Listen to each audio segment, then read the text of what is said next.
ഹരേ കൃഷ്ണ. എല്ലാവർക്കും ലിപിദാസ് മീഡിയയിലേക്ക് സ്വാഗതം. ഇന്നത്തെ ടോപ്പിക് മത്സരങ്ങളിലെ അപകടങ്ങൾ.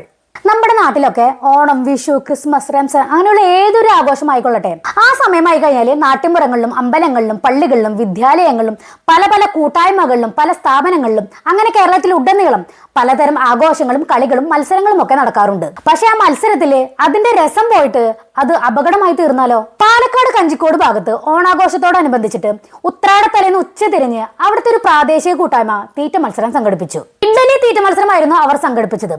ഏറ്റവും കൂടുതൽ ഇഡ്ഡലി കഴിക്കുന്ന ആളെയായിരിക്കും വിജയിയായി പ്രഖ്യാപിക്കുക.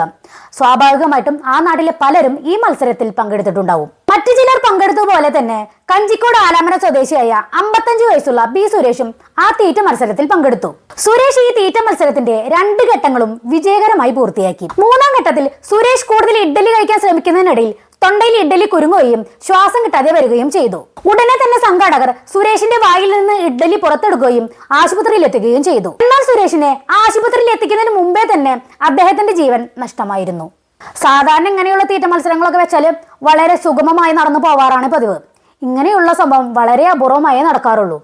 എന്തായാലും തീറ്റ മത്സരത്തിലൊക്കെ പങ്കെടുത്തിട്ട് ഒരാൾ മരിക്കുക എന്ന് പറഞ്ഞിട്ടുണ്ടെങ്കിൽ വളരെ വേദനാജനകമാണ് ഈ കാര്യങ്ങളൊക്കെ കേൾക്കുമ്പോൾ. കാരണം നമ്മുടെ ഓണാഘോഷത്തിന്റെ ഇടയിൽ, അതും ഒരു മത്സരത്തിന്റെ ഇടയിൽ മരിക്കുക എന്ന് പറയുമ്പോൾ വളരെയധികം വേദനിപ്പിക്കുന്ന കാര്യമാണ് കേൾക്കുന്നത്. സാധാരണയായി നമ്മുടെ വീടുകളിലൊക്കെ ഇഡ്ഡലി ഉണ്ടാവാറുണ്ട്, നമ്മൾ കഴിക്കുന്ന ആൾക്കാരും വേണം.